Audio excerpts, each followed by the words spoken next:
And we're live. Something a little bit different today. Hopefully the camera quality is not too bad. Let me see if I can do something even better for you. My last game of the season. I'm pretty happy. Hopefully you guys are happy too. Jump on the show. Let us know kind of what you're feeling. The season's finished. 10 teams didn't make the finals. 8 teams did. And as we were saying before, the finals have really come down to the wire. Shannon here says, mate, this season is 100%. I mean, we'll talk about, me and you will talk about that West Coast game and then the North Melbourne game getting the win. And then even just the game tonight being the last game of the season. The doggies are out. I wonder what happens with Bevo. Kind of, does he stay? Does he go? What's going to happen? For the people watching, we're going to do something a little bit different. Hopefully, we can try and set up a bit of a roundtable thing. I want to say thanks to all the fans that have been on. We have our Corey's, our Shannons, a few other people, Jono, for example, who are actually on, who jump on and then say hello throughout our fan cams. So I'd love to do a bit of a roundtable, even just kind of like a recap of the season for everybody. Kind of what was your favourite points? What was your not favourite points? Did the teams kind of make the finals that you thought or didn't make the finals that you thought? So jump in the stream. Obviously, the in the description has the link. So, yeah, jump on the stream. Maybe about 5 or so minutes we might have everybody on. And then, yeah, would love to kind of get a bit of a chat going. Maybe for the next hour or so. We'll see how we go. Yeah. The Giants almost had a home fight. Yes, they did. And it's crazy to think that if we go down to here. So if Adelaide had won that game, then Adelaide would not have made finals anyway because of the way that the points have worked out. If we come along here and we have a bit of a look, let's see if this is going to work better for us. Yeah. If we come along here and have a bit of a look. Yeah. So Adelaide's on 4 or so points. So Adelaide goes to 48. And then Sydney's still scoot in with 50 points. So I think they definitely had a bit of a, pretty sure they had a draw at some point. So, yeah, well, there's the one draw. So, yeah, that draw saved Sydney. If that was a loss, Adelaide would have been in, if without the faulty adjudicating. If not, there it is. So, yeah, crazy that this game, last game of the season, Carlton let GWS win. You know, a few players got injured, whatever, and then they jumped in. So, yeah. I'm going to talk about it with the group, but I think I would have predicted kind of close to this top 8 echelon. We've got Jono waiting to jump in the wings, and we'll talk a bit of St Kilda with him alongside everyone else. But out of this team, kind of Carlton maybe, I think maybe St Kilda weren't the ones that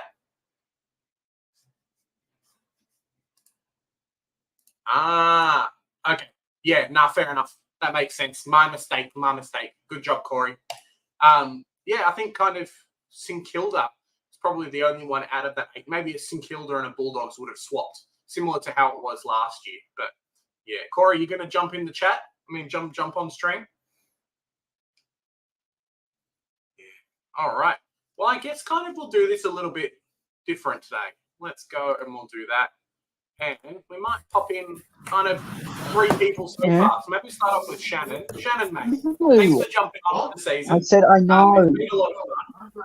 And then, yeah, kind of just, it's been a bit of a back and forward with me and you at the moment, kind of how we've been going for the season, you know, wins, losses, whoever's got the wooden spoon. But congratulations on having the spoon this year, mate. It's still going. Turned off.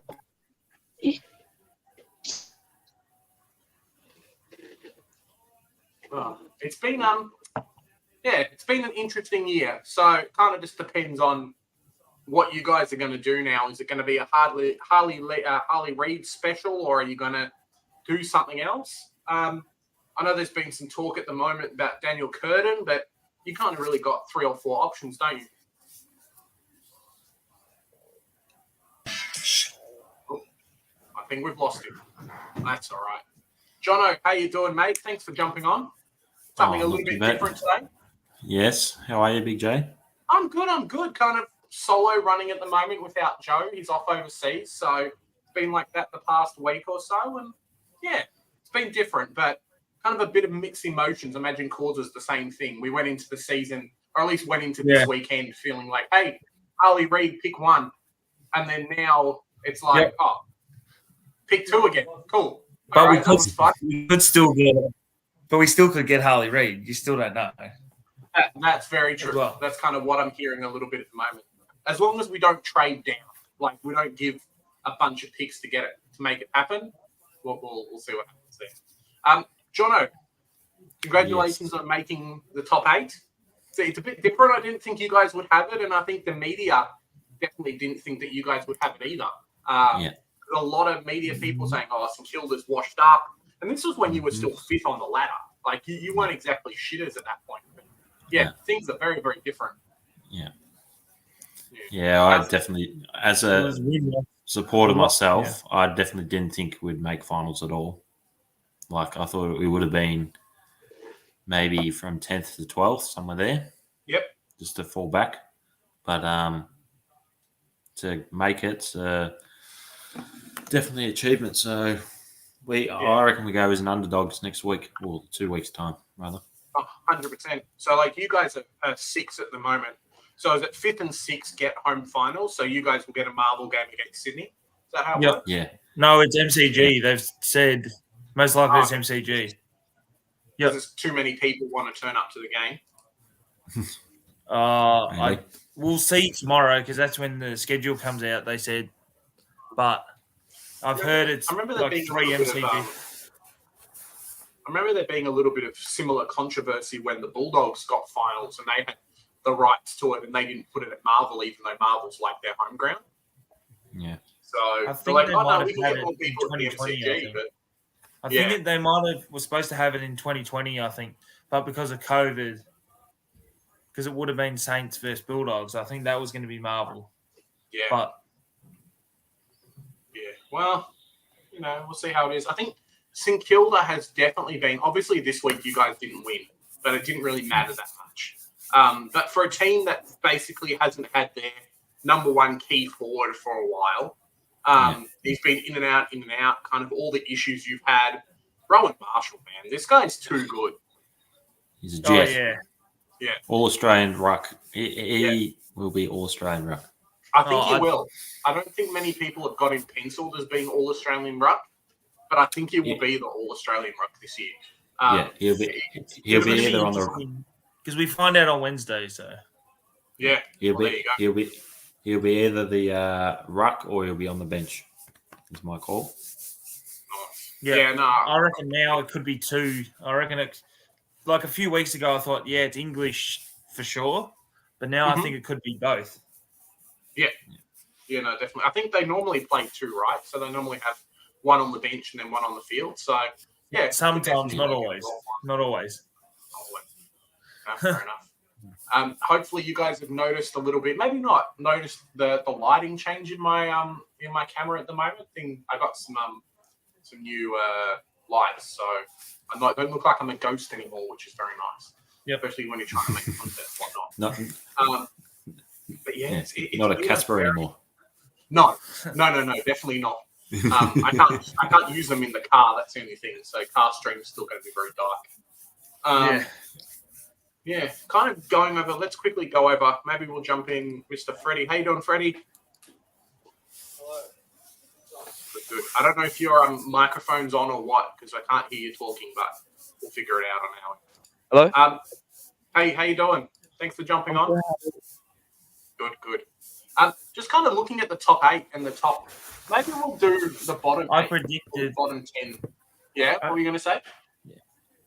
I predicted in April Collingwood first and Brisbane second. Fair enough. I mean, it was a pretty good prediction, right? And Richmond missing the 8 from then. Richmond missing the 8 from then because I was chatting to one guy who's a Richmond supporter and he said Richmond's making the 8 for sure, and I said nah. Oh. Yeah, I guess kind of looking at the bottom. Let's look at the bottom 9 or bottom 10. There's a few clubs in here that were very, very big a few years ago. You're looking at your Geelong. How many final series did they make in a row? You're looking at your Richmond, a similar thing. Even your doggies. I mean, it's a real kind of show of, hey, the season and the AFL's definitely churning over. I know we've been talking about it a lot on fan cams, but just kind of like how the good teams became bad and then the bad teams became good. And, you know, instead of, I think like in the EPL and a few different other sports where clubs will kind of stay on the top forever just because they can spend $200 million to get a new player. The AFL's a little bit different, and it feels like it's a lot healthier. What do you guys reckon? It's a lot more even now, I feel. Yes. Yeah, definitely. A lot more even. Like, but it's crazy to think like you go. To have like 12 teams still competing for the 8 within the last few rounds definitely shows a sign of the evenness of the comp starting to even out across the board. Yeah. I mean, North Melbourne kind of haven't beaten anyone top 8, but you go like a win up, and Hawthorn are doing very well for a team that's third last, beating the team that finished first, and then the team that almost made the 8. Like, some of their 7 wins have been pretty decent this year. Well, they bet us. Well, there you go. Well, they bet the Saints, Collingwood, Bulldogs, who could have been in the 8. So they've beaten some good teams, and then they came down to I think it was the first time against Melbourne. I think they played twice, and then they came pretty close the first time, I remember. I think one of the kind of just looking at the bottom 3, and then we'll work our way up the ladder, bit of a recap for this year. It's been interesting because I know North Melbourne have really not had any huge losses compared to what we had last year. You know, a few games that were like 10, 8, 12-point losses, which is great for us. None of that kind of... Yeah, we've had a lot of that, losses, and I think an average jump of like 20 or 30, which is fantastic. Eagles are kind of stuck on the bottom for a while anyway, but kind of their last little bit of wins, I mean, they beat us, but then beating the Doggies, maybe the Doggies are just terrible. It would suck to be a Doggies fan right now. I tell you what, like, losing to West Coast, losing to Hawthorn, like these clubs on the bottom, mate, it's a rough one. I thought at one stage they looked like last night they were going to lose to Geelong until that last quarter, where they just had a surge, and then that's pretty much all they did. You ever play video games where, like, you have one main character and then you kind of have, like, a bunch of other guys, but you all work in a team?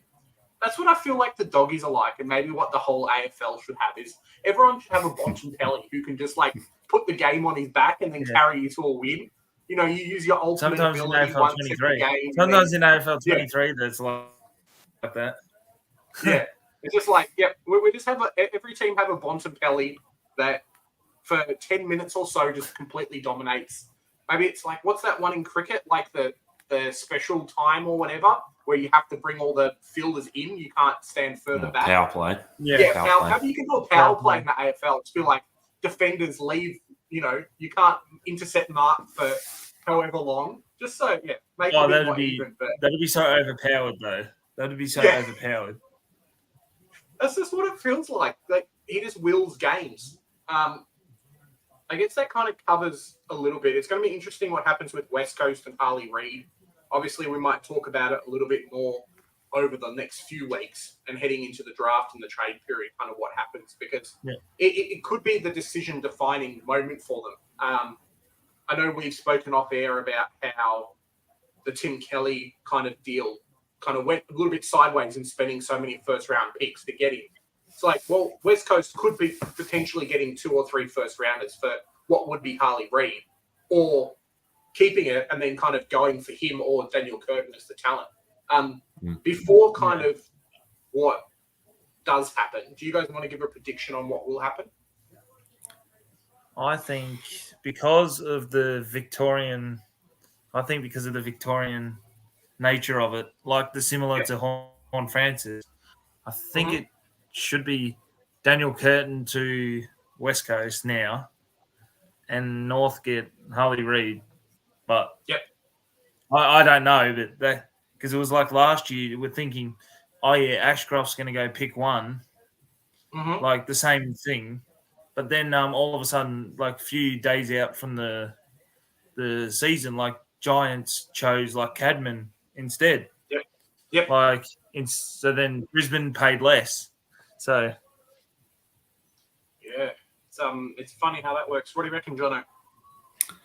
I honestly don't have any idea. Like whether West Coast want to package up pick one with something else and maybe a player to another club that another club's eyeing off. I don't know, but I honestly don't have any idea what they will do. It's a big wait and see for me. Do any of you guys remember what Gold Coast finished on last year? Has this been like a downfall for them, like going backwards? Gold Coast. I remember them being like 12th, 13th last year on the ladder, right? It was. I'll tell you. No, it was 14th, I think, last year. Okay. I think it was So 14th. 12th. Oh, 12th, yeah. Yeah. 12th with 10 wins and 12 losses. 10 win, 12 losses. Okay, so it's only one loss less than what they had this year, but it almost feels like a down year for them. I mean, they've had their injuries and whatnot. Tuke Miller was out for a long time, but yeah, hopefully Dimmer. Do you guys reckon Dimmer's kind of got the tools? If only Joe was here, Tone. If only Joe was here. Do you reckon Dimmer's kind of got the tools to make it happen? I think so, yeah. It seems like he likes the group by what he said in his press conference when he was chatting about it. It sounds like he wants to try and obviously get the crowds up too, so to make Gold Coast obviously make finals because they haven't made it in obviously 13 years of them existing. Yeah, it's a tough one, isn't it? What do you reckon, John? I think I'll be keen to see who brings on board. Yeah. Do you mean like coaching or do you mean like players? Both. Like to see who he brings as an assistant. I'd be amazed if he doesn't keep King around the group in some way, shape, or form, because he's sort of turned him around this last month since that he's taken over. So he'd be a game not to get rid of him. Yep. I don't know who else would be wanting to go up there. Just trying to think of Richmond connections that he would have. Yeah, I mean, there was talk that was it Prestia? Prestia. Yeah, I mean, he would go kind of follow Hardwick around. But then he was saying about in his press conference, I remember him saying that apparently he reckons that Dusty, if Dusty was going to do he's contracted at Richmond, so most likely Damien Hardwick said Dusty's I don't think he'll be going to Gold Coast. That's what I've heard. Okay. Yeah. Hey, Jen, how you doing? You should come on, Jen, if you got a webcam. We'll have a chat about how the season's going. Yeah, definitely. Nice finishing top of the ladder. Congratulations. Yeah. Yeah, it's going to be interesting. I wonder if they'll try and coax a few of those older Richmond players to come across. Obviously, Richmond might do something a little bit like a Hawthorn's done and then offload a couple of older players. I could see them saying to a Dusty or a few other guys, hey, play a year or two at Gold Coast and we'll put you in a coaching position so you can have like a job after the AFL, right? No. Yeah. I guess the next one we'll talk a little bit is Freo. So they spent a lot to get Jackson. They lost a lot in Lob and Meek and a few other players. I don't know how I feel about their kind of ladder position because it's so even. With them, I think they're crucial.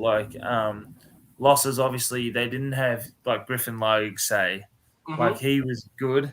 Then there's Akers was a huge loss for them because he was really good for them in the finals and then it's been hard. Will Brodie has been injured a lot, so that hasn't helped. Yep. Him getting minutes, and then Lob obviously is a forward target. He was pretty crucial for them. Well, he kicked the most amount of goals for them last year as well. Yeah. What do you reckon, Freddie?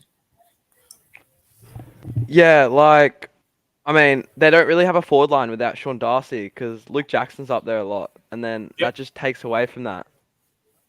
So yeah, not really a big forward presence up there. Mm-hmm. Yeah, it's a bit of a tough one. I mean, Jai Amos is fantastic. What did he kick? 41 goals for the season. So yeah, the youngest at Freo or something like that. Yeah, to kick over 40. Yeah, I'm a little bit worried about the rising star, but I think Sheasel's got it. Just kind of that type of player. I wonder where they go from here, because I think they've got the cream of the crop if any of the WA boys want to go home for the next couple of years. But then outside of that, do you guys see them jumping up the ladder next year, or like missing out on another year's worth of first round picks is going to hurt them too much? I see them in a similar spot, to be honest. Okay. I think they just I think they sort of just lucked out in a way that they, like teams like Carlton, like Carlton, St Kilda, like last year, they were going good, and then dropped away, and then Freo just started picking up their form late in the season, which made them make finals. But if it wasn't for that, they wouldn't have. I don't think would have made finals last year. They would have been close, but I don't think. Have Brayshaw and Sarong are kind of the Oliver and Petrarca a little bit for that team. Are they good enough to carry the rest, or are we kind of hoping and expecting that we'll get some other people to really stand up? We obviously had Matthew Johnson and a few others doing similar things throughout the season, having some big games, but not all the time. Are we, do they need 2 or 3 more super mids to be able to make it work? I reckon they definitely miss Mundy. Yep. Yeah, that's what I was going to say as well. Yeah. I think they would be stupid not to go after a midfielder this year if they can, either through the draft or through the trade period. Yeah, Hayden Young is saying Hayden Young's definitely. I wonder if we'll pick him in Supercoach next year if he's around that kind of 450, 500K mark, considering he's going to be playing. It looks like he's playing a lot of midfield time. So I thought that was pretty interesting. But it's going to be interesting how they bring, obviously, Brody back too. So yes. you don't know if Young's going to be like the third mid as well. That's the issue as well. Freddie, which team do you go for? I forget. Melbourne. Oh, yes. Yep, we'll definitely get there. We'll get there soon. You're a little bit further up the rankings, which is fantastic for you guys. Yeah. I guess kind of Richmond's the next thing. We were talking about it on Fan Cards this week about potential draft, maybe not draft compensation, but something, because Dimmer's left, and obviously he left saying he doesn't want to play, he doesn't want to coach anymore. And then 2 months later, he's like, yep, signed a 5 or 6 year deal at Gold Coast. So I wonder if they'll get anything out of that. But for a team that had, I don't think I would have seen them finish where they are. I mean, it's only 2 wins away from 8, which isn't bad. Let's be honest, it's not bad. But for a team that brought in Hopper and Taranto and had all that hype around them at the start, I guess kind of losing Tom Lynch early really hurt. But yeah. And then some of their key defenders, they didn't have really experienced key defenders. They were playing Noah Bolter. Then you had Tyler Young as a key defender, but then you miss out on Robbie Tarrant, who got injured. Then Gibkiss couldn't play, and then there was Tom Lynch, obviously. And then throughout the middle part of the year, when they didn't have Nankervis, it was hard for them with just Samson Ryan and Ben Miller. Yeah. The good old Samson Ryan Supercoach run, where he was scoring hundreds for 3 or 4 weeks in a row, and when you didn't own him, you were I never got him. I never got him. Yeah, me neither. It's a bit crazy. Maybe they bounce back next year, but I think a few clubs are actually coming in to try and poach. Have you guys heard that a few clubs are trying to poach a few of their more fringe players? Yeah. I know Ralph Smith and a few others are up for grabs at the moment. Yeah, I'd be if I was any biased aside from my club, like the Saints, I'd be looking at a few. Yep. Yeah, I know North, Definitely. I think they're looking for a bit of run and carry as well. So, yeah. It's going to be interesting to see what happens. Hopefully the new coach... I saw it a little bit with North Melbourne and Brad Scott, and we've seen it now with Dimmer Hardwick and even Clarkson, like these super long-term coaches, how if they can bounce back the teams that they were coaching before. So, like, what does Richmond look like without Hardwick and some brand new coach? And I was speaking to someone about it in the car this year, and I'm so glad, because even with all the stuff that Clarko's confidence, I'm so glad that we got him last year. Because imagine if we had got rid of David Noble now and Clarkson wasn't available. Who are we going to get to coach? I mean, I know. Richmond are going to get some coach who hasn't really got any experience. The Bulldogs might end up offloading Bevo, so they're probably going to get a coach with no experience. And there's a few others as well, like Gold Coast. I was thinking the same thing as well. Yeah, I thought about that too. Well, like Simpson leaves, and there's another coach, like another club. But then I was hearing, like, if Simpson leaves, I've heard Dean Cox is potentially his replacement. I've heard. Yeah, but like Dean Cox hasn't coached senior football before. Not like he's just an assistant coach for Sydney Swans. So like, there's no one available, is there? Unless you go like Paul Roos or someone, or one of the old guys. But like that's Buckley. Probably not going to happen. Buckley. I think he's too happy to do his media gig though. Let's be honest. Like he's making bank. He just turns up in an ugly suit every week and chats for like 2 hours. And done. Okay, give me my money. They're the team to watch for me. Geelong, though, kind of going up the ladder a little bit. I can't believe Chris Scott got another 2 years. Like, not that anyone's going to poach him, but is he the longest running coach now? Like, how long has he been at that club, man? He has been at that club. 2011. He's been since 2011. Donkey's years. Surely there's like a clause that say 10 years and you go to a different club.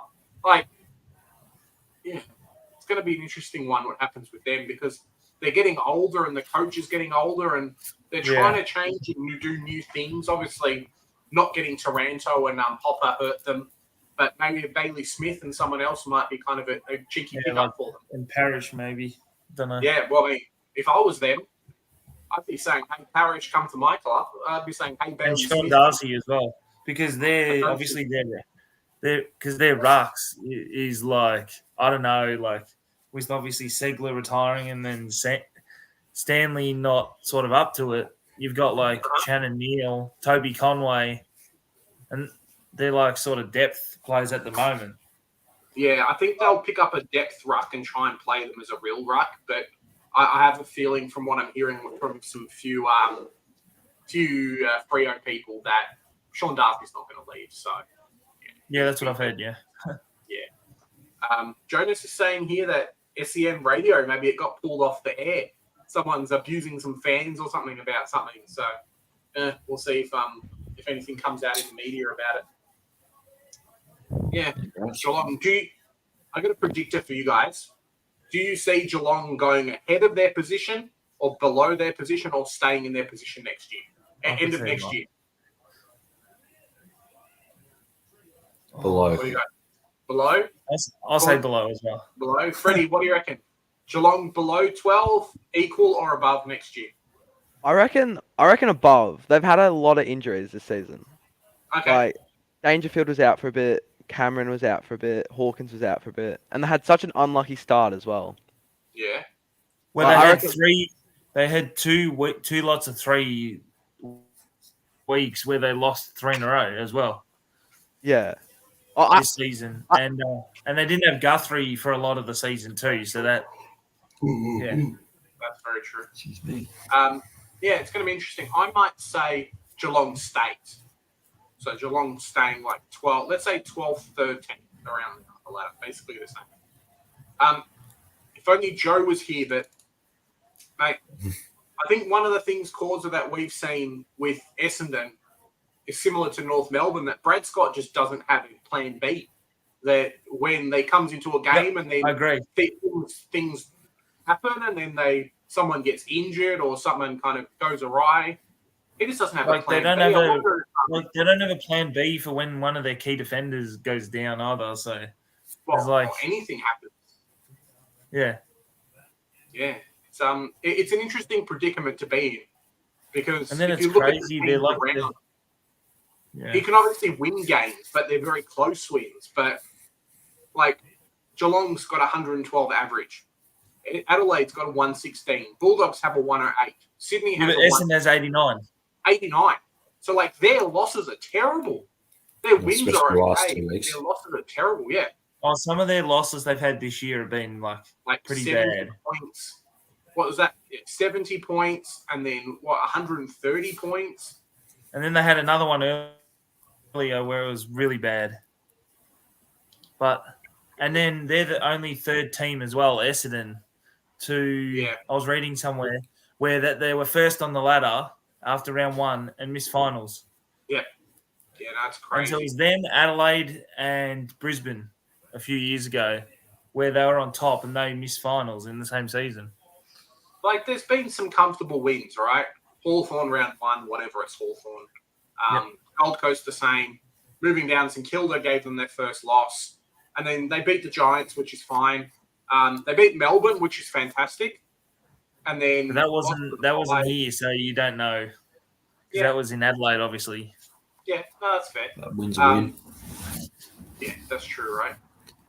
Geelong beat them, and then Port beat them. And then you kind of started to have a bit of this fumble, a little bit of the fumble of when the Lions at the Gabba. And then this one here, they probably shouldn't have won. And then this one here, they did win.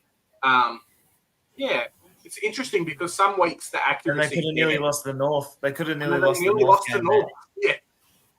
Both times. Then they could have lost to West Coast the second time. Yep, 100%. And then they started to have more and more losses. So, it's an interesting one. Hopefully they try and poach some players in the trade period. It seems like they've cooled off a little bit on Mackay unless he comes super cheap, because I think they're trying to hold Parrish. If they lose Parrish, I think that's what it's sounding like. Yeah, I think that's what it's sounding like. They're trying to hold Parrish, but it's going to be an interesting year. So I swear, next year. I wonder if Brad Scott, three years at Essendon and then he's gone. If he can't pull out finals win, if he just doesn't have a plan B at all, I wonder what's going to happen. Yep. Yeah. Moving up to the Crows. Hopefully you guys in chat are enjoying kind of our commentary at the moment. We're just kind of going through each team and then, seeing how we're going for the rest of the year. Adelaide. Now, this one here is really going to be the team that, last week's loss against Sydney is going to be the thing that's going to mar the season for them. Like, as I messed up at the start, and as Corey kind of said, if Adelaide won and then Sydney lost, they'd be playing finals now. Yeah. So, it's a bit But I think they need to fix their away record as well. Yes. That hurt them and their goal accuracy, because, seeing last night, they should have won by comfortably way more. Yep. And they just kicked 20-something behinds in a game where it should have been over way earlier. Yeah. It's interesting too, because I think in previous years they haven't relied on Tex Walker as much. But this year it really feels like it's been the Tex Walker show. Pumping out 8, 9, 10 goals against West Coast and other clubs as well. And he's not getting any younger. It's not like it's Nick Larkey, right? Where he's almost got the same, but it's a 25-year-old guy versus a 32. It's crazy to think, for West kicking goals, including in West Coast games, I saw a stat that Curnow and Tex Walker were about third for the most goals kicked by a West Coast any player in a game with West Coast. It's ridiculous. 19 goals for both of them, which I think is bonkers. The top 3 in the Coleman are teams that have played West Coast twice. How bad is that? But Larky didn't even kick that many against West Coast. No, he didn't. But I wonder what kind of happens with them. I think they need to bring in a couple of extra players, as you say, develop the team a little bit more. But yeah, it's going to be interesting. Do you think they kind of stay around? Do you see them? How do they make finals? Obviously, forgetting the loss, and let's say they did lose. How do they kind of make finals next year? Well, first of all, try and keep Duday. Try everything you can to keep him, because him going down in the back half of the year definitely cost them. Yep. Yeah, a few of their key defensive stocks, when they went down, it sort of thought Adelaide, it's tough for Adelaide to keep like up with the top 8 teams, because there was 3 key tools that went down like in the space of a few weeks. And then they're relying on Ball Ace, who's like 2 or 3 gamer. Hey, he did all right. Yeah, he did all right. Yeah, he's done all right. Have you guys seen kind of the commentary of him, Doty, just being like, hey, I want to stay at Adelaide. I want to be a one-club player, but I want 5 years. And it's just like, mate, you're coming off 2 ACLs. You can barely play half the season. Like, how is the club going to give you 5 years? Yeah. I just don't know it's feasible. What do you reckon, Freddie? Tom Doty's a bit nuttery, asking for 5 years after coming off a second ACL. Yeah, I mean, I think he's got to set his eyes a bit shorter term. Like a couple years, see how he plays, and then assess from there. Yeah, because you can say to other clubs, hey, I want to stay here. But imagine if next year he plays a full season, right? Cool. The year after that, he does his ACL. He's got 3 years left on a contract, and he's probably going to retire. Like, the club has to pay him out for that. Yeah. The club has to say, no, sorry, you're not required. Like, there's no security for the club at all. People talk about players' rights, but the club has to basically take that on. Yep. Should be interesting.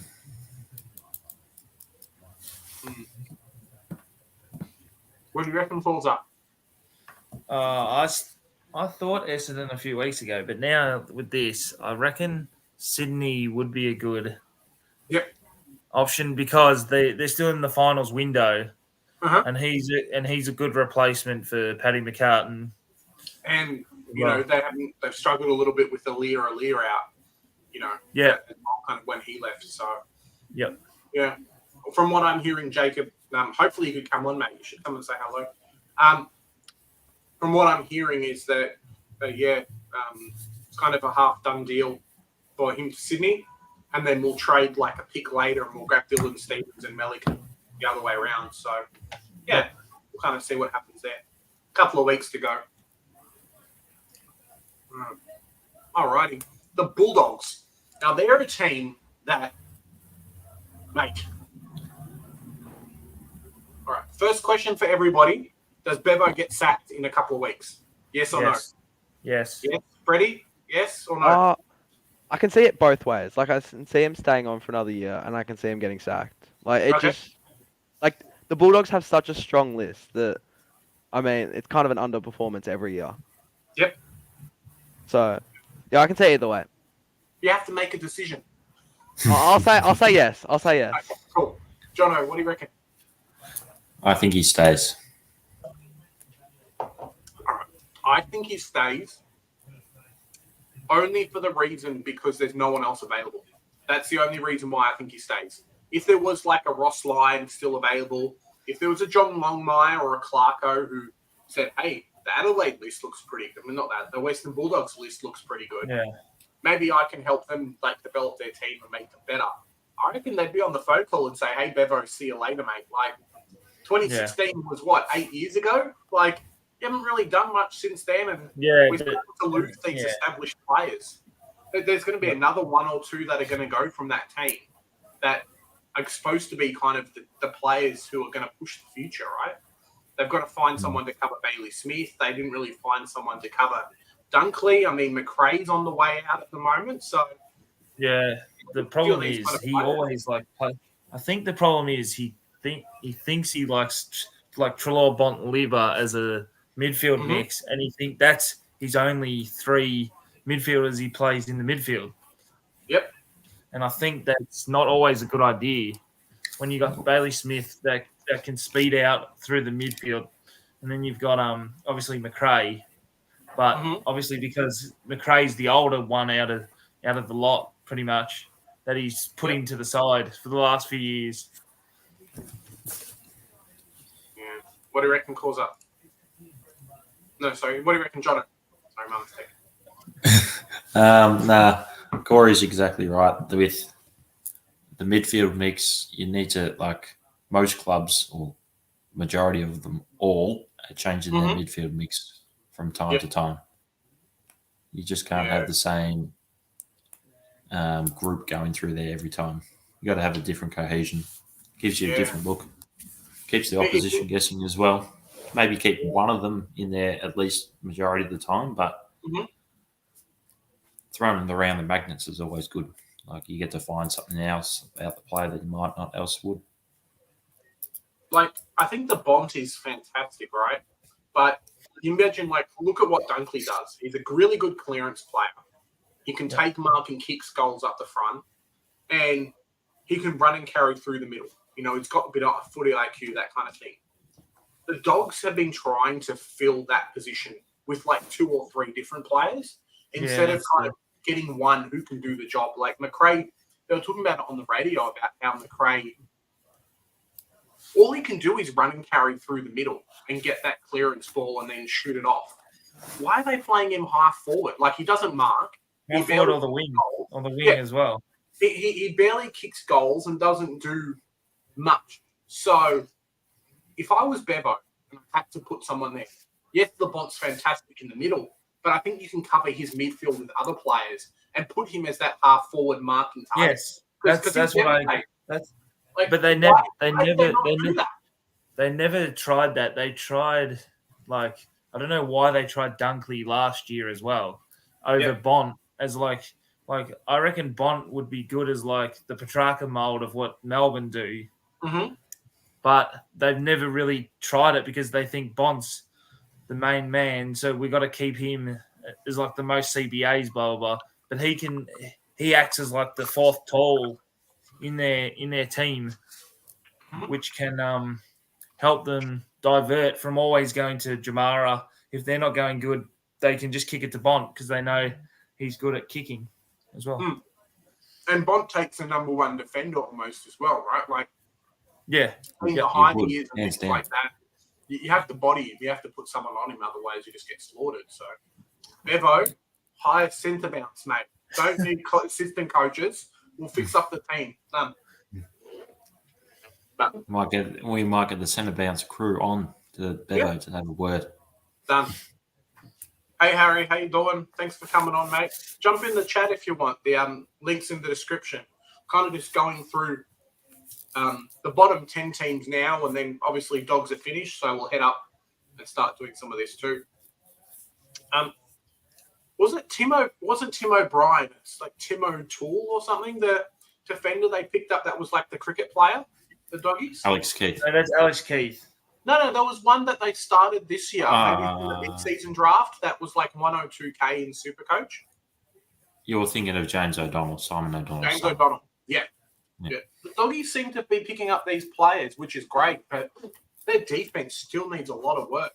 And you look at Dale and Richards and a few of these other players, and it's like, mate, they're fantastic. What's their problem? They can't. It's just hard. And then you got like Taylor Dray, who like he's in some weeks and then out the next. They don't really have any like key good. I don't know what's wrong with their defense. Yeah. What do you reckon, Freddie? Do they need to like try and poach Stephen May and Lever and a few of these other guys, or like is something else the problem? Their defense is a bit shambles at the moment. They've got a lot of that half backs, like the Bailey Dale who can run through the mid as well, like run the ball through, and Ed Richards. But a key defender would be nice. Intercept defender. Yeah. They had Liam Jones do that for a bit before he got injured. Yeah. It's an interesting one because I look at their kind of team and it's like if you had 4 Adam Sards in their team. Imagine if Carlton had 4 Adam Sards and like 2 defenders. Bailey Dale can run and carry. Ed Richards runs and carries. Ray Hamilton's playing, they do that. If DeRay does that as well, the mix just doesn't fit. You guys know what I mean? Yep. Yeah, they need a Harris. I mean, everyone needs a Harris Andrews, mate. This guy's a freak, 200 centimeter, just marking target out of nowhere. Yeah, it's an interesting one. I think it puts light a little bit. Ben Mackay is kind of not that type of player, like the right height. Yeah, interesting to see if they not make a play for him, but kind of the next one that comes around. Yep. If Himmelberg was there, I could have seen them throwing some money at Himmelberg if they had the captain, like Smith and a few others leaving. So, yeah, kind of see what happens. Before we go to the top 10, I'm not sure if you play Supercoach, Freddie, but where have Jono and Causa, where did you guys end up? What did you guys score this week? Someone was asking in chat. 2, 4, 6, 8. I saw someone score 3,000 this week. Really? Yep. Mate, that is bonkers. Yeah, because they had Merritt.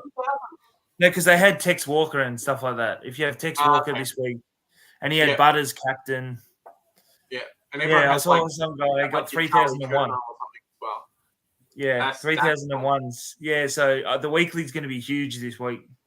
Yes. What'd you get, Jono? 25.82 and lost all 3 grannies disappointingly. Oh, stink. That's no good. Did you have like 22 playing? Yeah. Okay.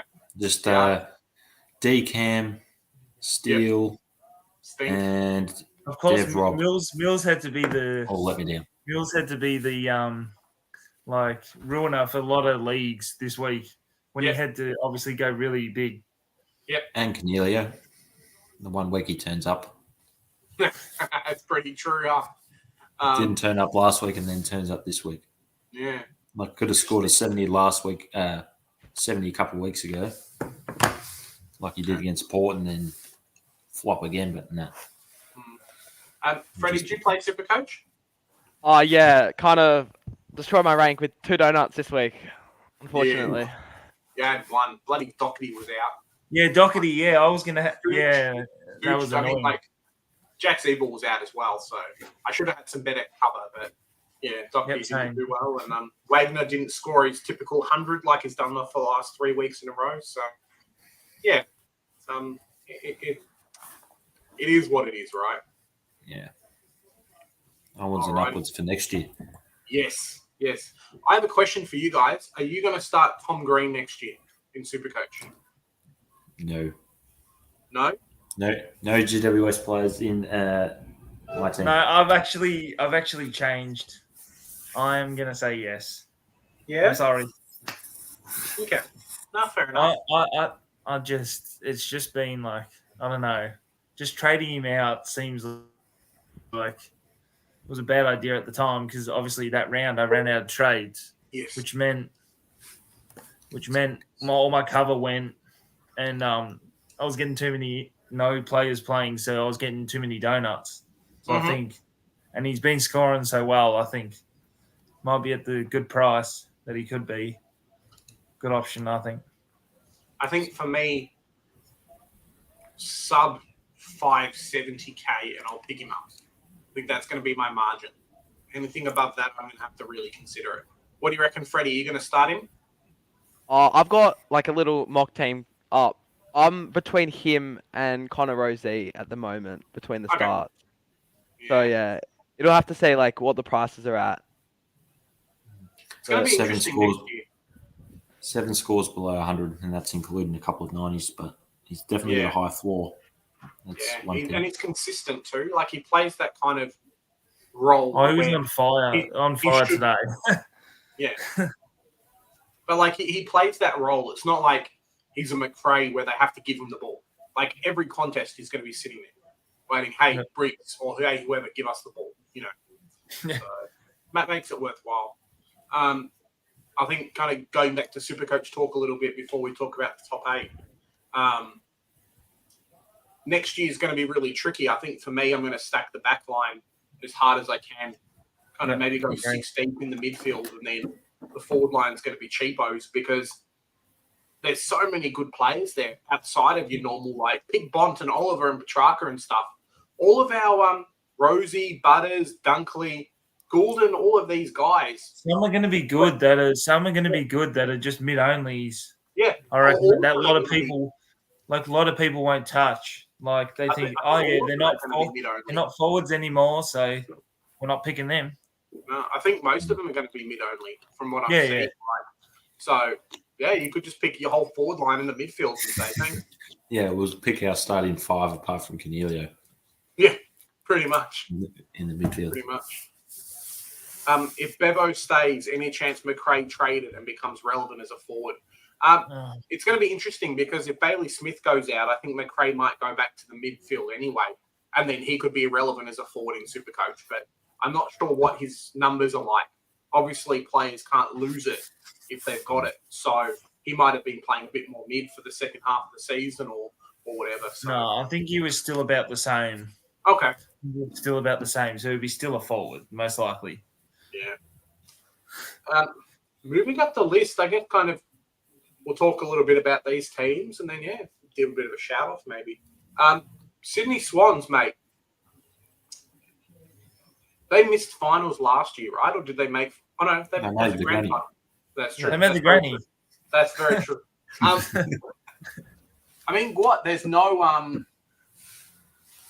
was it grand final hangover for them then? I guess. Hey, I mean they've won. Obviously, a bit of an ugly fashion, but they don't control what the umpires do. But they've been really competitive at times, and then not so competitive at times as well, right? Yep. Yeah, well, looking back, I'm trying to find. They were bottom 4 a few weeks ago. Yep. Yeah.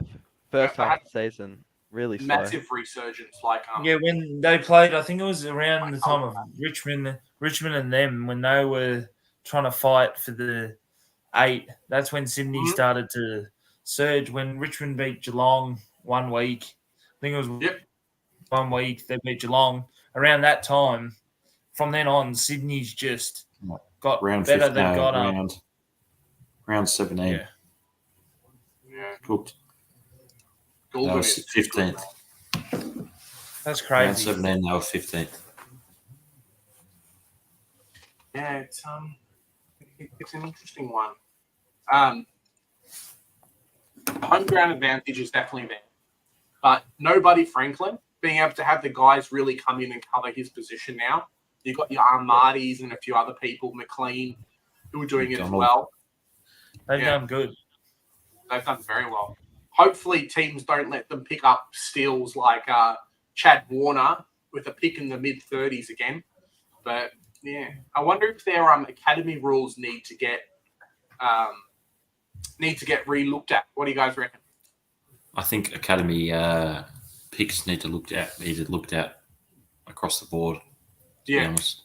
Because I thought it was if your players, they were saying like the academy picks, you can't bid on them now until after pick 40, or they did say that. But Sydney. Not Sydney and not Gold Coast. And Gold Coast, which is GWS, I think, as well. Which is just not. I don't think it's fair. No, on like other teams, because there was some.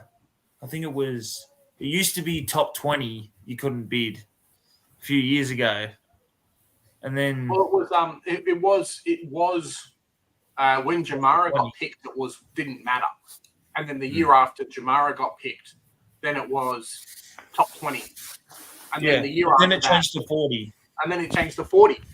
So Jamara got kind of handed to the doggies, and then it was like, nah, sorry, all these other players, see you later, mate. Yeah. We definitely got lucky. Like this year, like the 3 Gold Coast players this year, they're just going to get them for free, but they shouldn't, because they're supposed to, if they want to bid for them, should be outside the 40. Well, they do. So previously, I think Alex Davies and a couple of others could get them for free, whereas now the rules have changed a little bit, and they have to bid on them. But they can bid at any level. But that's annoying. Yeah. Jonas is saying here, is Chol getting traded? I've heard some things that a few clubs are looking around because he might be kind of third or fourth back Yeah. So potentially he could be heading back to Melbourne. We'll see what happens. Yeah, I reckon so, because I don't understand how he played nearly the best forward last year, but then can't even get a game this year when Ben King comes back. I don't understand how he can't even play. Yeah, it's a bit crazy. With Nankervis, not Nankervis, with Jared Witts needing another forward to ruck as well. So, we'll see what happens there. Most improved for me and kind of surprise package for the year, and we've talked about St Kilda, but GWS, mate. I thought bottom 4 at the start of the year. Losing Taranto and Hopper and Tanner Bruin and a few others, kind of for them to make this Kingsley coach of the year, 100%. Agree. Yeah? Yeah, I'd like to agree. Coach of the year? Yeah, I agree with that. I mean, I did see a TikTok at the start of the year saying GWS will be top 5 or something. And it was like, everyone in the comments was just slandering the bloke. Mm-hmm. And he was like, it was like 2019, they made the granny, and the list didn't change much since then. Yep. I mean, they went on that massive win streak as well. Like, how many games? 8 or something. It was 8, yeah. Just beat so many good teams. Definitely deserved to be in the top 8 over Western Bulldogs. Yeah. Yeah, I'm really glad they won today. I would have been so annoyed, if Carlton had to play Bulldogs and then it's not a really good final, and then it's a smashing, and then you think Giants. If Giants obviously would have come 8th to play Carlton, it could have been really good if they both are going at it like how it was the first half today. Mm-hmm. And I think one of the strengths of the Giants as well, obviously Sam Taylor didn't play or got injured. No, he didn't play, right? So he was out. So they beat Carlton. They beat Carlton without probably one of the top 3 or 4 best interceptors in the game. But one of the things that I've ridiculed them on in the past has been their need to pick up these kind of mature age VFL guys. But they're doing so well now, like Kieran Briggs, VFL whatever level player. Toby Bedford. How Toby Bedford couldn't get a game at Melbourne, goes to the Giants as one of their best players, as a key small forward. We look at Callum Brown, similar thing as well. We look at that was a genius move, changing him from a defender to a forward. Yeah, halfway through the year as well. We look at get Himmelberg back. Connor Iden and a few of these other guys. You've got 6 or 7 players who you can't get rid of in that team, and the rest are all role players. Like Toby Green is not the most dangerous threat, and if you don't give him the attention, you're screwed, which is fantastic. Yep. Yeah. 100%. Jonas. I don't think we'll trade up, but hopefully we'll get Harley Reid. That's all I'm going to say. We've got another person on here. Hopefully it fits. Harry, how you doing, mate?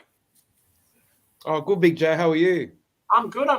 Nice to see your face, and kind of thanks for jumping in on our chat. For those who don't know, what team do you go for in the AFL? I go for Essendon, actually. Okay. So I've got nothing to say. Did you miss us roasting Essendon for a little while and saying the coach was no good? Nah, I just think the boys they're checked out probably the last 2 games. Okay. I think pretty obvious on Friday night, that we were pretty much, I reckon, halfway to Bali. Mm-hmm. Yeah. Instead of traffic cones. But I think that game against the Giants was, that was the killer, I think. Mm-hmm. Yeah. So one of the things that Corey and I was saying was comes down to a little bit of Brad Scott's inability to come up with a plan B or come up with a lot of stuff on the fly, right? Like player gets injured or gets kind of nullified, and then he just can't do much. They've got a big off. They've got a big off season to come, Big J. I think their preseason is going to be pretty important in terms of how we set up for next year. Yep. Does Parrish go or does he stay? Oh, look, I'm hearing he wants a better contract. That's 5 years, 750 or something. Yeah, he's asking for very similar wages to what Merritt is on. So I'm not sure exactly what they are, but yeah, he's asking for a bit more than what we're giving him. A couple more years as well, I think. Yeah, look, I think he wants to stay. That's what I'm hearing, but he's just not happy with a few little things. 6 years or something. 6 years, 750 or something like that. Jonas says here the Zeta Chicken Weedman connection couldn't get it done. Where's Joe when you need him? Tell you what. Yeah. It's interesting. One of the things they brought up, we'll head over to St Kilda next because I know Jono's got a lot to talk about. But it's interesting because... One sec. No, all right, cool. One of the things they brought up on the radio was, I think sometimes when you get a player, like Dodo's always been very fair to his players and not tried to overpay too much. And one of the things that they brought up on the radio was, if you want these big free agents, if you want to go really big and get some of these really good players across, sometimes you have to overpay. Like, it's okay to pay the players you've got now, the ones you're developing, like a normal rate. But to get a lot better, you're seeing a lot of these teams paying up for these players. And obviously, it's like how North did a few years ago with obviously with Papley, Dusty, all those guys. Like, you have to offer a lot more to get the big names across. Do you feel like that's one of Essendon's probably problems, is that they don't want to overpay, which means that they might end up missing out on a few of these guys that could make the team a lot better? Well, one thing with Dodoro, I think what he does, to his credit though, he does look for players in the draft, in that mid-season draft. So we got Nick Martin for pretty much nothing. Yep. Which he's been a good pick, in terms of where he came from. Yeah. Yep. But he's also butchered a lot of. I feel like as a supporter, he has made a lot of bad calls, especially with Dylan Shield, how he threw, a first-round pick and a second-round pick for him. Stringer as well. And Stringer. Yeah, but look, Caldwell's been hit and miss, I think. Mm-hmm. He's got some things right, but I think he's got a lot wrong as well. Yeah. I think, in terms of, some Essendon supporters, Big J, will say to you that they love him and some want him gone. It's one of those things with him, yeah. Yeah. I mean, the guy's been, I think it goes back to a little bit what we were talking about. And it's funny because it's Chris Scott, now you've got Brad Scott, but Chris Scott down at Geelong, where these staff have been at the team for so long that, like, they just can't, maybe it's time to say goodbye and see what else you can come up with. If you guys haven't had that kind of massive success, it's not like you've come out and won 2 or 3 premierships in that time since he's been at the club. And, you guys have generated development, like generational talent. I mean, the drug saga hurt a lot, but like even since then, I mean, your earliest pick was Andrew McGrath, who kind of hasn't done much. And then you've kind of failed a little bit along the way to bring in some of these like really good free agents. Yeah. Yeah, it's tough. That year that you guys not missed out, but you had Perkins and then Reid and Cox, kind of the two talls. Do you feel like that set you back a little bit? Like they're not developing? Oh, look, I think Cox has been in and out with injury as well. We've got the other youngster, Zach Reid. Yep. He hasn't had a good run at it either. Yeah. So, look, it's hard to say. I mean, you're not going to know these. You're not going to know how these boys are going to be in the next 2 or 3 years, and then you can maybe say, okay, you know what? Mm-hmm. We stuffed up in the draft there. Yep. I get you. It's hard to say. They haven't had a good run at it. Mm-hmm. Like we're playing Nick Cox. We're playing him in defence. We're playing him up front. We're moving him around. I don't even think Zach Reid played this year. I don't even think he did. No, I think he's been injured for a while. Yeah, he's been injured. McGrath's been playing stopgap roles. Yeah, it's just tough. I mean, it's hard to say. It's disappointing though. I'm disappointed. Yeah, Michael's As a saying he supporter- was Smith as well. And even Langford, he even came out in the media and said, what happened? We were fifth at one stage, and now how does it just all fall apart? And I think that all Essendon supporters thinking the same. Yeah, We're all sort of in the same boat. Like, how does the season fall off like that? Especially the last month. Yeah. Yeah, it's just disappointing. Yeah, I know if I was a Bombers supporter, I'd be disappointed the way they finished the year. Yeah, just really poor the way we finished off. And I know if I was a player and I finished off like that, I wouldn't be enjoying my off season. Yeah. I'd be pretty annoyed with myself. Or as a player, I'd be pretty annoyed to go away for 4 or 5 months and sort of overthink, how the season finished. Yeah. And I think that we'll head into St Kilda next, but I think that's one of the benefits of North Melbourne winning that last game instead of losing it. Finished the season on a win instead of 21 or 22 losses in a row. So makes a little bit of a difference. Causa was wrapped with the win. Yeah. Of course. Oh yeah. No, I was playing tennis, and then I didn't even know that we were winning, and then I got told that we were winning, and I thought, here we go. Yeah. Yeah. St Kilda, Jono, take us through St Kilda's year. You've been quiet. You're happy with 6. You're not happy. What's something they need to improve on over the next 2 weeks before the finals? Because I'm looking at this team, and the points for and the points against are a lot closer than a few of the others on the ladder.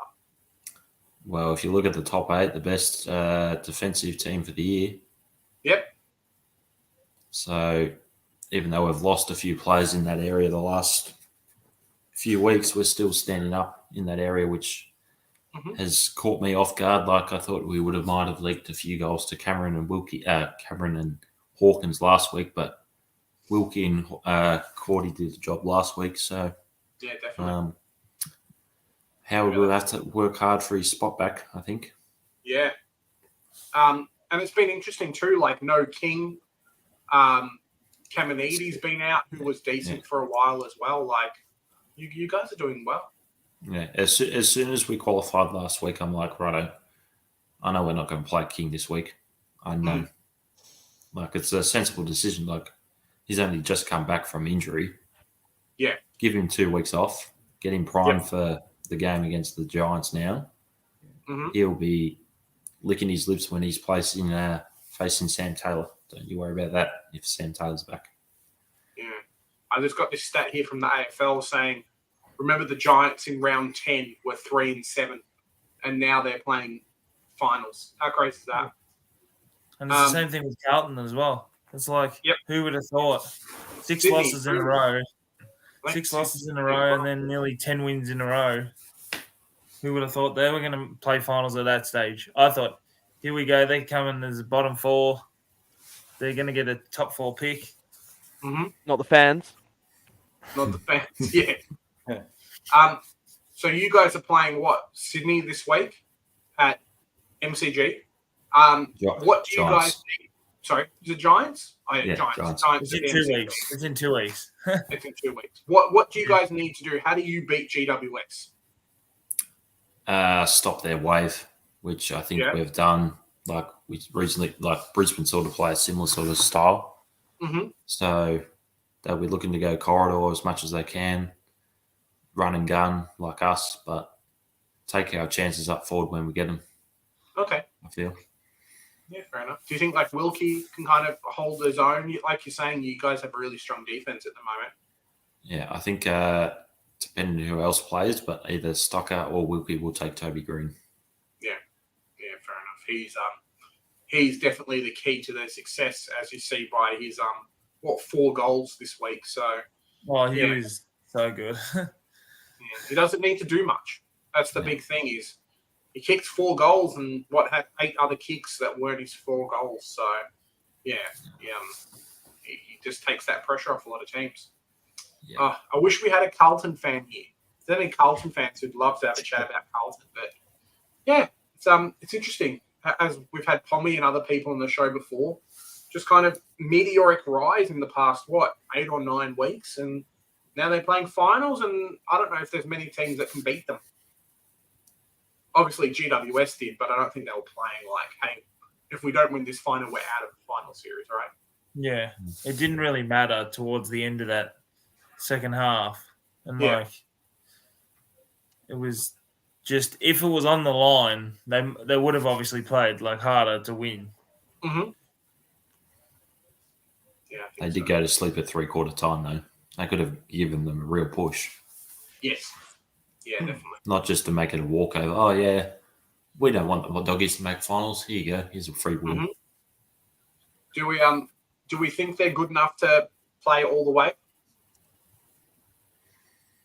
I think lack of experience will hold them back. I'll say no. No. That's fair. What do you reckon, Jono? Same with Freddie, I think. There's not much finals experience, but there's nothing wrong with that, in my opinion. But you just never know. Finals are different games. Yeah, definitely. What do you reckon, Harry? Can Carlton go all the way? Or what do you mean by all the way to the grand final? Win the finals. Look, like Jono said, finals are just a whole different ball game. There's a lot more pressure there's a lot more pressure. There's a lot more expectation. Sydney have been there. Some of these boys have been there and won flags. So look at the G. They've got, it could go either way. It depends. Cripps has to be 100% fit. Yep. They got to get their matchups right too. And it's hard with their ruck stocks. What do they do? Do they send Hewitt to Goulden? Does Mills tag? It's just hard. I think Sydney's got more experience as a team, but Carlton have shown over the last, the Corza and the boys have said, the last 8 weeks that they could beat anyone if they go out there, give it 100%. Yeah. Yeah, I think if they play some of the teams that maybe don't have the best defense, I'm looking at a Port Adelaide, their midfield and their forward line is fantastic, but do they have anyone that can really stop a Charlie Curnow kicking 9 or 10 to win a grand final? Probably not, right? Yeah. Yeah. Yeah. Could be a fun one. All right. Big Freddie, you're up. Tell us about Melbourne. Are you happy? Are you not happy? How do you see you guys going in September? I'm happy with the 4th place finish. I think better to play Collingwood at the G than Brisbane at the Fortress. Yeah, it's going to be a big game in a couple of weeks. Tell you what. I'm away for it as well. Don't get to watch it, which is unfortunate. Yeah. Yeah. Oh. At least I got to watch 2021. That's true. Not even in Melbourne though. That was At least your senior side win a flag. Yeah. Yeah. At least at least it hasn't been 6,000 days since you've won a final. At least you don't have to watch on a VHS tape. VHS tapes were out when St Kilda last one. There's St Kilda and North and Essendon. Yep, done. Yeah. You guys, I always look at Melbourne and think you're run by your medium to tall players, because guys like Ben Brown and your forward line haven't been that impressive recently. Do you feel like you've got the tools to be able to carry you through, or you're going to throw the game on Petrarca's back and say, hey, carry us? I mean, he can do that. He can carry us. Yeah. Him and Oliver, man. There's not many that can stop them. The only thing that stops Oliver is a bit of a nose issue. So just make sure that doesn't happen come finals time, and you guys will be all right, hey? Yeah, we're running so many more people through the mid, like Trent Rivers and Cozzy have been running through there in recent weeks with the departure of Oliver when he was injured. But that was I reckon we were actually better. Not saying this, we need Oliver, but we were running a better midfield without him. With Cozzy was playing his best footy, running 5 or 10 CBAs in those games. Yeah. Getting his hands on them early just helped him a lot. The scary thing I see about Melbourne is that it's not just Oliver and And Petrarca. Then there's no Melksham. There's going to be no Melksham too. No Melksham too. But you look at it's not even the stop Cosy Pickett. You've got guys like Van Ruin who are devastating in the forward line, who can kick a few goals. But then even Fridge went massive today. It's like he doesn't do that every week, so clubs have to stop 8 or 9 players. I don't know if they can. Yep. Is the Grundy experiment done? Today I was there at the VFL, and he had 33. 18 hitouts and 3 goals. Yeah. But I mean, he obviously, I think they were saying after the game, they said most likely it's going to be Tom McDonald that replaces Melksham, because they reckon it's suspected ACL for Melksham. They said, or something like that, and then something like that, and then Dunstan did his in the VFL as well. So I'm glad we got rid of him. Yeah. I mean, Dunstan was averaging like 30 in the VFL, just so stiff not to get a game. But I was talking, like, my dad has had lunch with Melksham a couple of days ago and hadn't got a contract yet. And now with the ACL was it? I doubt he gets one again. Like, I reckon this is him over. Bit stiff though. Like, didn't play in the 2021 grand final. Just like, unlucky. In great form as well. Yeah, it's a tricky one, because I know North Melbourne were looking at Melksham as a cover player. I know there were a few other clubs looking at him. You guys had offered like 1 year, and then other clubs had offered 2 or 3. So, injuries sometimes are just brutal, man. 100%. Same with Petty as well, as one of our tall forwards. Kind of. Yep. He was on the back of kicking 6 goals, went down week after. Just not our forward line going right. We've lost. Everyone has been injured up there. Yeah. And Ben Brown, I think, has got that knee issue too, so you're missing out on him. Yeah, and McDonald had an ankle for a bit. Just everyone's getting injured up there. He kicked 5 today, so. Yeah, I did see that. Whoops, that was fun. Who did that? But it's an interesting situation. We'll see what happens with Melbourne. I think on a good day, you guys are just too hard. So you're almost going to play yourselves out of the game, really. Yeah, I mean, if it's raining, we don't do very well. And giving up our most roof, so giving up our most points to Essendon in the rain just kind of showed our hand.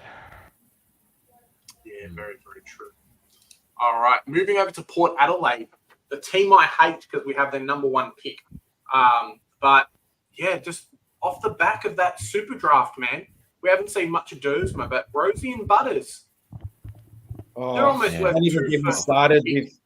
Don't get me started with Butters today. Don't get me started. I was trying to work out how he scored that. How he scored 158 today. 58. Yep. I was just trying to work it out, and I just couldn't work it out. Compared to Goulden's game, game, how was Goulden only scoring like what he scored when he had 42 disposals, 2 goals, and that should be like like what Butters' game was, or even more. Mm-hmm. Yeah, man. Number 1 starter, one of my locks for next year that I have to play. Yeah, he's an throw the way. Yeah, lock him in. Yeah, as soon as the game opens. Yeah. Oh, so good. Should champion data's love child, it seems like. Well, I mean, like, the guy does the job, right? He clearances, and then he goals, and then he runs and tackles, and we saw it not last with many year. tackles. He didn't have many tackles today, though. But no, we saw it a bit last year. Yeah, it was the same thing with Bont last night. It was the same thing with Bont last night, where he tapped it on to Poulter, and then Poulter kicks the goal. Bont gets 5 points for that. Hey, I'll take it. Yeah, which is ridiculous for a non-possession. Slow scoring chains, man. Done. Yeah. I think Port's probably one of the teams we're talking a little bit about their backline probably being their hardest spot. And Houston does all right, but Aaliyah can only stop one player. So if you've got a couple of tools, I think that's probably their kryptonite. As long as they don't play at home, which I don't think they do to start because they've got pick 3. Give them a couple of games away from home, and I think you can catch them. Otherwise, mate, they play at home. Good luck. Good luck. That's all I can say. Yep. It'll be a good game up at the Gabba, that's for sure. Yeah. Absolutely. Brisbane. It's interesting. I always harp on, and people in the Discord, I don't know if there's anyone here, but Darcy Wilmot, I'm a big child of him, and yeah, he's fantastic. But losing Ashcroft and a couple of other players throughout the year, and their ability to just get free agents and players across that make the team better every year, it's crazy. For not having Daniel Rich and the team just looking better as well. All the credit to them, right? And then they're still doing good when Gunster went down as well. Yeah, exactly. They're still doing good as well. Yep. And what's his face? Dev Rob's probably going to get another couple of years as well because Ashcroft's out next year. So, yeah, they're scary. I think West Coast. West Coast. Yeah, I know that they've offered him 4 years, but I don't think he's going to head over there. I think he's going to say, hey, I'm basically going to be guaranteed a spot in the 22 with Ashcroft recovering from the ACL. So, like, if he plays and they do really well in finals, I don't see him getting dropped that much. Yeah, no, he's a good player, Dev Rob. Actually, underrated, very underrated. Yeah, 100%. Which sucks because I would have loved him at half a dozen other clubs, but I think Brisbane have got the lock in him now because of that injury happening. Yeah. The Brisbane, I guess kind of the same talk about Melbourne. Do you guys think Brisbane can go all the way, or it always feels like when the times get tough, something happens and they fall back? It's just if Brisbane, if Brisbane can win in Melbourne, then that's I think them playing at the G has always been something that they've struggled with. Yep. But at the Gabba, they are pretty hard to beat. They haven't lost this year, and they've played some good teams at the Gabba. When they played Melbourne earlier this year. Lights went out. When the lights went out, and then they were smashing Melbourne at that time. And then obviously they have the game to hold on with a lot of games that have been close there as well with Adelaide with their inefficient kicking. Then obviously St Kilda this week. And I think the win at Marvel against Collingwood was a step in the right direction for there. Yeah. How good was it when Joe Danaher missed that goal from 5 meters out? that was so good. Yeah, I've seen one of my mates do that in local footy. I just pissed myself. I'm like, how can you do that? Jonas is saying Brisbane are a weak team. Dunkley helps a lot, but you get the feeling everything has to go right. Yeah, I think so. Yeah. No, go, Jono. I think my mate's was even worse. He was at the top of the square, so he was a bit closer towards goal, but he hit the top of the post. That's ridiculous. I think for Brisbane to win, they need to verse another interstate team to win it. Yeah, I agree. Sure. Yeah.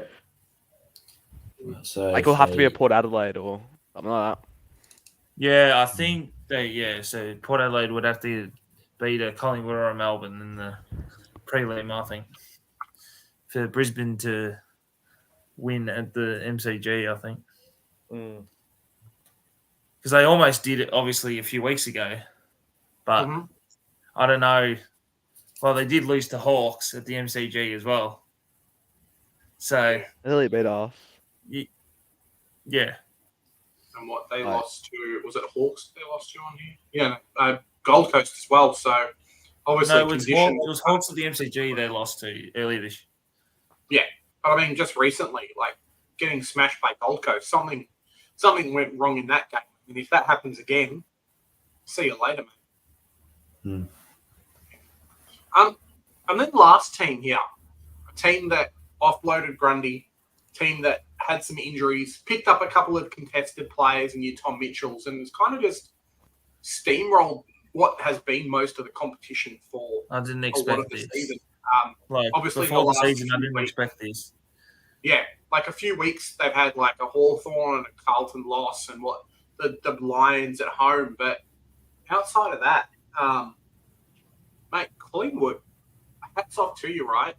They're a pretty good team. Benchmark team this year. Yeah. A lot of teams are starting to figure them out, though. Yes. Yeah. And I think no day cost hurts them as well. What do you reckon, Harry? In terms of benchmark, I think, yeah, look, their last 5 weeks have been a bit off, but yeah, like I think Dacos hurts them. Not having Dacos, obviously, yeah, that hurts. They've got so many boys that they can run through that midfield. Yep. You know, Yeah. like they can put like DeGoey there, and they can you know, like even Adams can go in there as well. Side bottom. Pendlebury for he's just a class player. Like how old would he be? 30, 32, something like that. Pendles, Yeah, something like that, I think. and he's just still such an elite. He's an elite athlete. You know, he doesn't stop. So they've got a lot of options. But if they get Dacos back in that second final, yeah, that will help them. Yeah. You know, Bobby Hill's also one that's helped them a lot too. he's so good. Bobby Hill, like he's just helped them so much in that forward line Mhm. this year. Yeah, Because if Elliott's not playing well, or if they also threw Hoskin Elliott in the back now. Realise he's playing more defence. Yeah. And I think So as that's well the helped them flexibility with Howe as well, right? Like can play forward when he needs to. Craig McRae's such a good coach. He's like, I'm a big soccer fan, so like I sort of look at him like Ange Postecoglou. He's got that he's very positive in the way he speaks and the way he speaks about his team. Mhm. You almost like, as an Essendon fan, I don't like Collingwood, obviously, but I love listening to Craig McRae in his press conferences and the way he talks about his team. Yep. You know, he's got him well drilled. I've got to admit, you know, he's an excellent coach. Well, we saw that with the majority of the first half of the season. Right? Last year, they were always known as that third quarter team. Like, you better not give them anything because they'll catch up from a big loss. And I think that's only going to help them in those pressure situations in finals, right? I think exactly. so too. Yeah. All right.